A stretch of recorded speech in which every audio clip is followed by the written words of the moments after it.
Joining us now is our friend and AMAC News contributor, Tammy Bruce. Tammy, welcome to the show. It's an honor and a pleasure. Thank you for having me. Well, thank you so much, Tammy. The left is really known for sensationalizing events, but I don't think anything really can compare to their coverage of January 6th. When you have Kamala Harris comparing the day's events on 9/11 and Pearl Harbor, it really goes without saying how effective the left is at distorting reality. Recently on Tucker Carlson, he released damning footage from January 6th that's really beginning to uncover the coordinated narrative that they ran with for the last 2 years. And in response to that, Chuck Schumer and other officials essentially tried to tell Americans not to believe what they were seeing with their own eyes. So I really want to get your take on this. What do you make of this video footage and the response to it, not only from establishment Democrats, but from some Republicans as well? Well, the establishment is the establishment. And there are, unfortunately, many Republicans who are invested in that. I don't know what happens when people go to Washington. I think it's probably a very heady thing. Obviously, it's very exciting. It's the most important country in the world, the most powerful so far. And it's a beautiful city, and it's a remarkable thing. At the same time, video is a remarkable addition to our ability to understand our world in the modern age. And politicians are used to being able to define reality based on what they tell us. But those days are over. Even more so, radio was one thing, television was entirely another thing because we could see with our own eyes what was going on. And now, of course, there's the internet. And then there's ubiquitous cameras.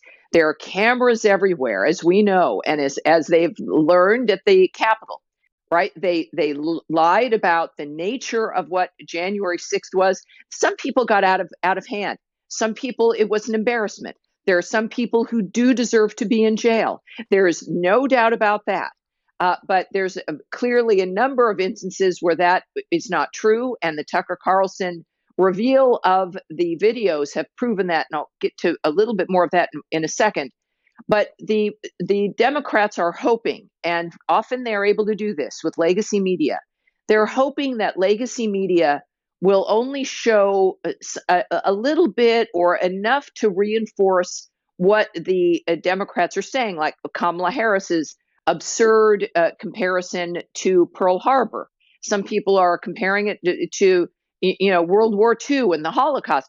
That's insane. But if you're, your audience, members of AMAC, myself, we are unique in that we are highly involved on a daily basis on what goes on. That's frankly what I found useful and valuable about AMAC in many ways is the fact that you're there with your team looking at these things, providing information. That's what I am proud of when it comes to what I do for a living as well. Being able to look at the details and be able to point out, and as now the video that Carlson has, the absurdity of what is being said, because the Democrats rely on ignorance. They have relied on, as we know, censorship throughout the last several years of social media so that they can try to control reality. And before it was Walter Cronkite, right? Everybody was just watching Walter Cronkite. And what got on the CBS Evening News was what reality was. And Americans trusted in that. Americans now have other resources to use to see what really occurred. And the one example I'll remind everyone of and end with here with this question is the man who was the QAnon shaman, as he was dubbed, in the Capitol with the makeup on his face and the horns.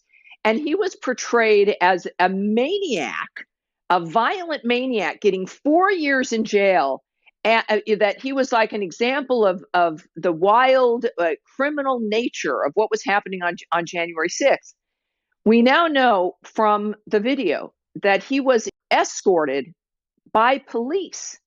He did an interview with 60 Minutes saying, and it was a reasonable interview, he wasn't nuts, but he's been portrayed as a lunatic. He said, when I was escorted in by the police, I thought it was okay.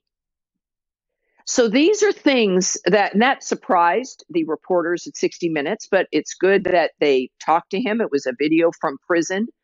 And so these are things that have to make Americans question the reason why the Democrats are doing what they're doing, why they censored technology and social media for so long, why they believed that no one would see the additional footage, why it was important for them to hide that additional footage, and while not everyone, while some have been misrepresented, to say the least, as we are now learning when it comes to what they were doing on the Capitol.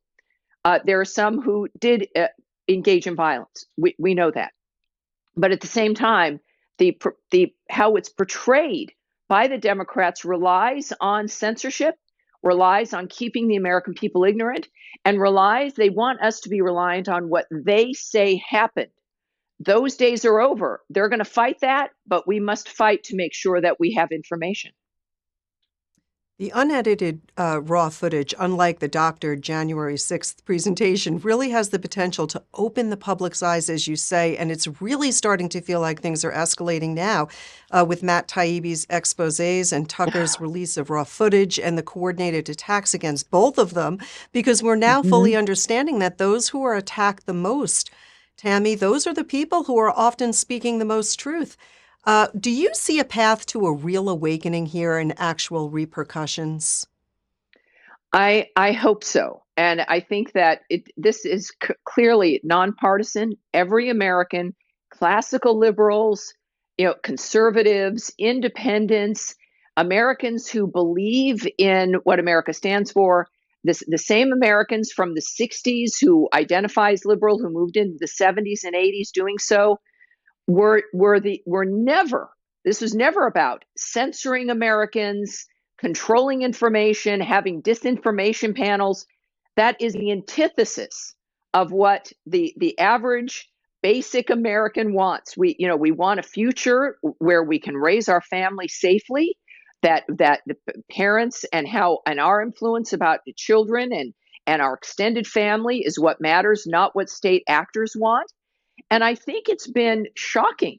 We only really learned the extent of it. Those of us who are romantics, like myself, I was on the left, as you know, for a significant amount of time, was shocked to see the extent of the FBI's corruption and involvement in lying to the FISA court and moving along the Russia dossier, even though they knew it was fake. That was the first major, our generation disinformation campaign. A lot of old-time liberals are laughing because they think of Vietnam and they think about the nature of what was going on with the Cold War. And they argue that this is not new. But what is new is the fact that, as an example, you and I can talk. I'm here in a living room. You're in a different city than I am. And then this can go out to millions of people as it will. That's new. And Tammy, you're doing exactly that. You're shedding light and truth on the issues. One of your recent AMAC articles shed light on the now leftist-controlled Southern Poverty Law Center, the SPLC. The latest act of domestic terrorism recently unfolded in Atlanta, Georgia, with an attack on a police training center.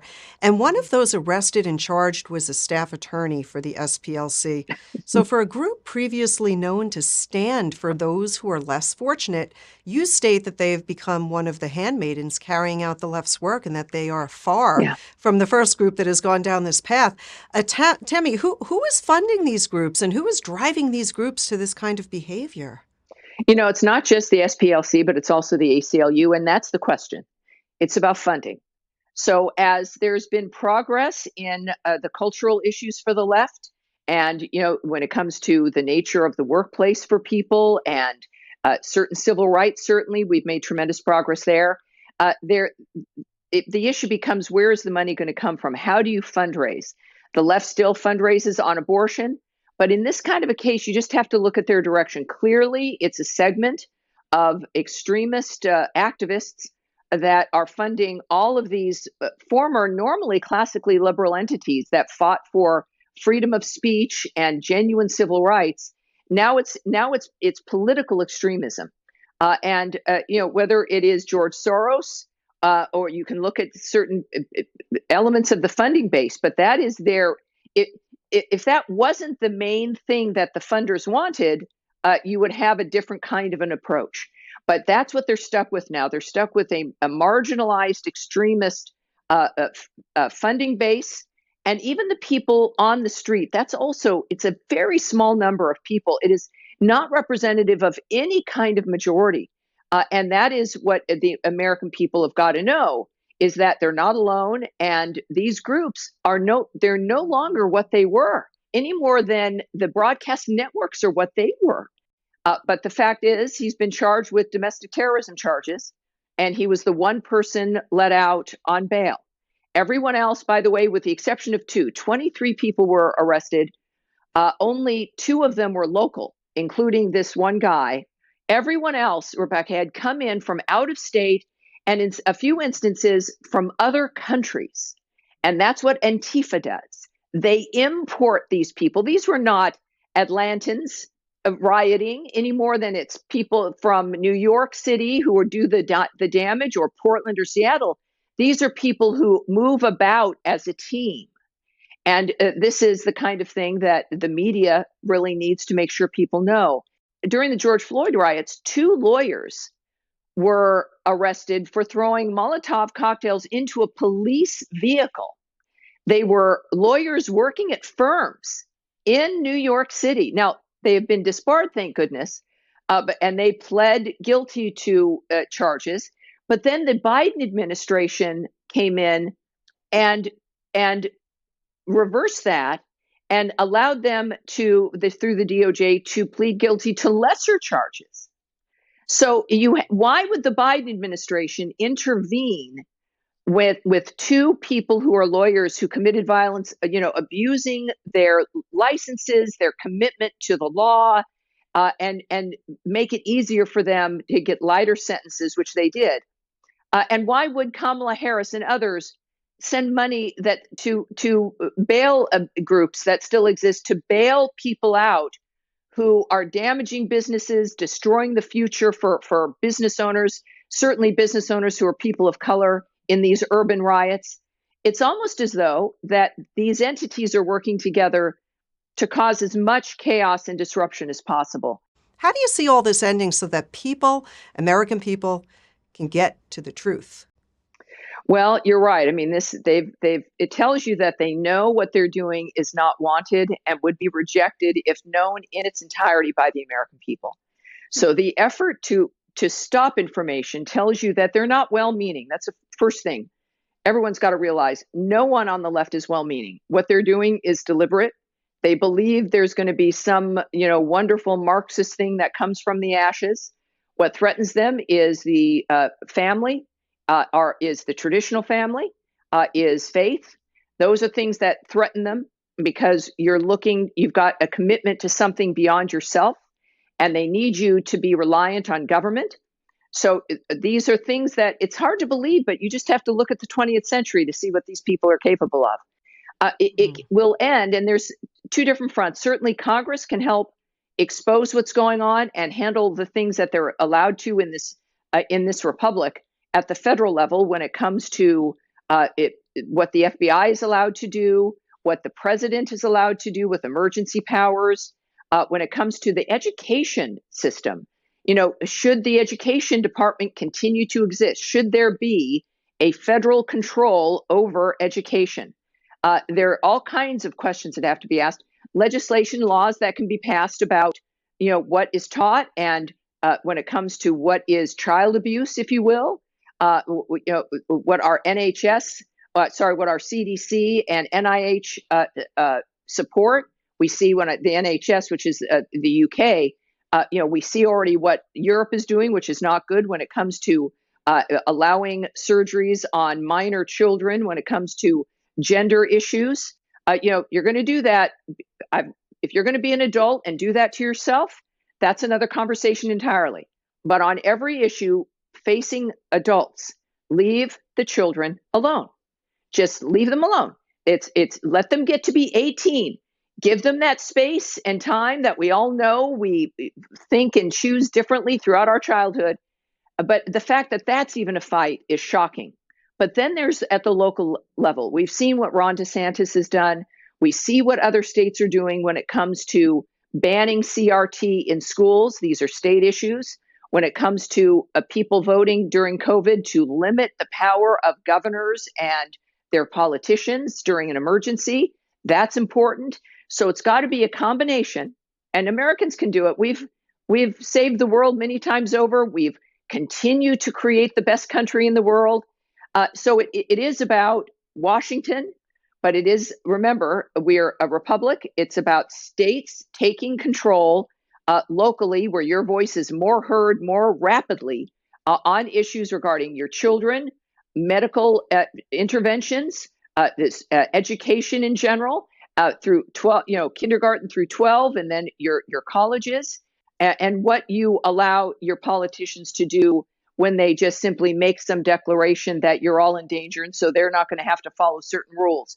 Banking regulations, we've seen, while everything goes woke, is a very big sign now. The military is woke, the government is, the academy is, and now we've seen what is happening on the banking industry. And these are the moment you see where that equity and the pronouns and talking about, the identity politics of your board, the moment that's your signal that they've already lost the plot, right? It's the woke policies in general are bad enough, but that's all you need to know, is to learn that someone has already shifted their attention away from running a business properly, or running the military properly, or running the government properly, or, as we're learning, running banks properly. These aren't theoretical arguments. There is real life impact on our future if this kind of cancer continues to spread. So yes, the National Republican Party and its leadership must step up. Who we elect as president in 24 will be key. And I hope as much talent as possible comes up so that that new cabinet will be brilliant. And of course, giving the Republicans both the House and the Senate, but then knowing what's happening at your state level and keeping control in that regard is key. Because again, obviously, so many issues are state by state: elections and education, and how children are treated, and the rights of parents. DeSantis has shown us what's possible. Those must be templates for the federal government, as well as for every other state in our union. Yeah, and for people who do want to get involved on the state level, I'm encouraging you to check out amacaction.org, because we are doing so much work on the state level, and you can get involved in these great calls to action. It doesn't take a lot of time, but boy, you will be informed and will make a difference and have a great impact. Tammy Bruce, thank you so much for joining us today, and thank you for shedding light and truth on so many important issues. I love your articles. Everyone listening ought to go to amac.us and check them out. Keep up the great work. God bless you, and thank you again, Tammy. Thank you, Rebecca. It's an honor and a pleasure, and I appreciate always the opportunities. Thank you.